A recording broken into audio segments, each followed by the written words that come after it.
tenemos ya conectada con nosotras. Buen día, Dai, ¿cómo estás? Hola, buen día a las Valen, ¿cómo andan? Todo bien. Bueno, Bien. seguimos con la parte 2 del tema de la semana pasada, que era juzgar con perspectiva de género las consecuencias de no hacerlo. Sí, porque la verdad que es un tema para seguir hablando. No, nos faltó un poquito de tiempo como para terminar de rondear. Para los oyentes que no pudieron estar el viernes pasado, hacemos un breve resumen de qué es Dale. juzgar con perspectiva de género, que lejos de ser una moda jurídica, es una obligación legal.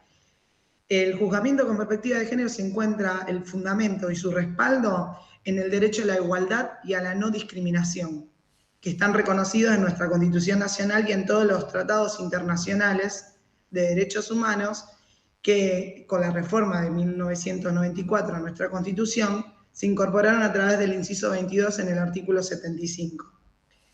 Sin embargo, lo que sucede, y es lo que estábamos charlando, es que en el plano material, o sea, cuando vos vas al efectivo ejercicio de ese derecho, hay prácticas invisibilizadas en el velo de la igualdad formal. ¿Esto qué quiere decir? Que dificultan el goce de los derechos reconocidos tanto a nivel nacional como internacional. ¿Por qué? Porque la igualdad de trato oculta a veces que ciertos sectores de la población se encuentran en una situación especial de vulnerabilidad por hallarse sometidos a diversas formas de discriminación y violencia. ¿Sí? Entonces, si bien hay una igualdad que tiene que existir, pero en esa igualdad formal, en esa vara que es para todos por igual, no analiza el contexto o la vulnerabilidad que traen ciertos actores, actrices de la sociedad y que un poco decíamos esto, el juzgar con perspectiva de género no tiene que ver solamente desde el victimario o victimaria, sino también desde la víctima y la importancia que tiene de poder pensar en que hay otras cuestiones a tener en cuenta al momento de juzgar ciertos delitos, ciertos ilícitos, ¿sí? Entonces, como para sistematizar algunos indicadores que sería y cerrar este tema en el día de hoy, que da para seguir hablando en otras oportunidades, ¿qué es importante? Es importante tener la herramienta analítica de la perspectiva de género porque está obligado el Estado argentino a través de los instrumentos internacionales de derecho. Esto es la Convención Interamericana para Prevenir, Sancionar y Erradicar la Violencia contra la Mujer, ¿sí? La Convención contra todas las formas de toda la eliminación de todas las formas de discriminación hacia la mujer. Después, esto que veíamos con el tema del juez que se está haciendo el proceso judicial por el fallo que tuvo realmente lamentable en el abuso sexual con acceso carnal hacia la joven y plantear que el tema del preservativo, bueno, a él le generaban dudas de la mecánica del hecho. Entonces, para que eso no ocurra, una de las cosas fundamentales es adecuar y completar toda una formación inicial y continua en materia de igualdad y no discriminación en razón del género por parte de los funcionarios policiales, judiciales y magistrados.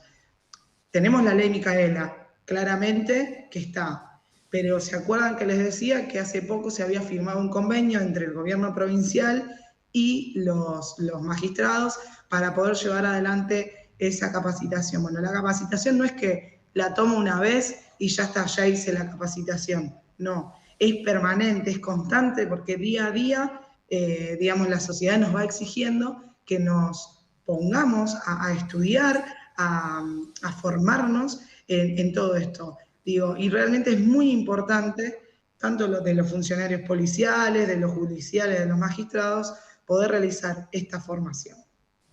¿Qué otra cosa también tienen que tener en claro cuando se juzga con perspectiva de género?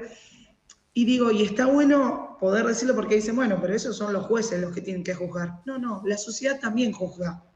Nosotros como sociedad, inmediatamente en las redes sociales se ve, pasó tal cosa y todo el mundo desde afuera, desde un lugar de espectador o espectadora, juzga. Y bueno, digo, me parece que es importante tener en cuenta todos estos elementos que lo tienen que tener en cuenta los jueces, pero que también nosotros y nosotras como ciudadanos y ciudadanas de la sociedad civil tenemos que tenerlo en cuenta al momento de emitir una opinión con respecto a un hecho ilícito de estas características y a pensar. Entonces, la existencia tiene que existir también esto de que hay una relación desequilibrada de poder al momento de juzgar. O sea, que hay una de las personas que en la relación tiene una desigualdad y que tenemos que atender. Porque digo, las mujeres somos víctimas, ¿sí? Pero cuando además por nuestra condición de mujer fuimos víctimas de violencia, le agregamos la pobreza extrema, le agregamos que somos parte de un grupo vulnerable, eso es aún más simbólico y más de mirar cómo vamos a juzgar esa situación, porque esa mujer ya venía vulnerada en los derechos y termina siendo vulnerada por su condición de mujer, pero cuando ya, digamos, está en otro grupo mucho más desprotegido. Entonces la justicia y también la sociedad tiene que poder mirar esto. Después tenemos que partir de la base que la igualdad tiene que ser entre las mujeres y los hombres un derecho fundamental, ¿sí? Y que tiene que partir desde ese lugar.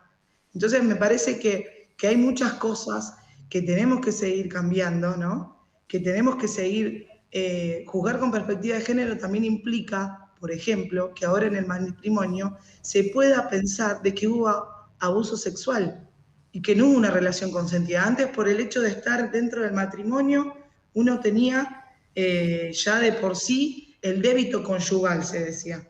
O sea, tenía el deber de tener relaciones sexuales con su marido, con su pareja, digo. Entonces, eso fue cambiando, porque la realidad es que, digo, o en lo mismo el marido con la mujer, ¿no? Claro.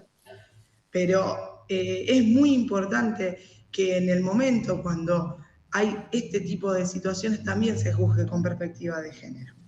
Así que realmente, chicas, bueno, hay muchísimo más para hablar. Creo que es importante visualizar de que pensemos en todos los elementos que hay al momento antes de emitir una opinión y desde la justicia, obviamente, pedir que se juzgue con perspectiva de género.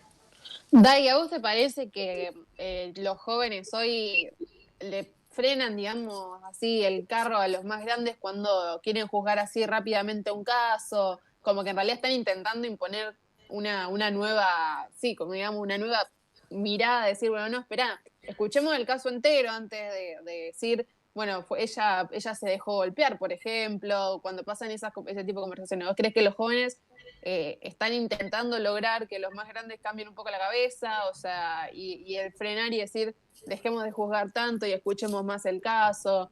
Vos decís que ese es un paso que hay que ir que van haciendo y que podría llegar a ayudar en un futuro. Por supuesto. Yo creo que las y los jóvenes tienen otro chip. Lo veo con los estudiantes, que yo doy clases tanto en la Facultad de Derecho como en el Superior de Comercio y como en una escuela técnica. Y tienen otra cabeza, ya podemos hablar de otra manera. Ellos visibilizan las violencias de género y las ponen en palabras, y entre ellos mismos y entre ellas se van diciendo, che, pero eso no está bien lo que te está pasando. Me pasó hace poco con una estudiante que se dio cuenta que fue víctima de abuso sexual sin acceso carnal, pero que de primer grado, pero la realidad es que ella no lo tomó dimensión hasta que su novio actual le plantea, che, pero eso que te pasó, el varón, eso es abuso sexual, eso lo tenés que charlar. Digo, claramente, y estamos hablando de edades de secundaria, claramente hay un cambio cultural en la educación, también la ESI, la educación sexual integral, viene a ser una pata fundamental en todo esto, además del acompañamiento de las familias. Entonces, yo creo que sí, creo que obviamente no sé si los cambios son lentos, pero que vamos a camino a una sociedad mejor. Bueno, Dai, muchas gracias. Nos reencontramos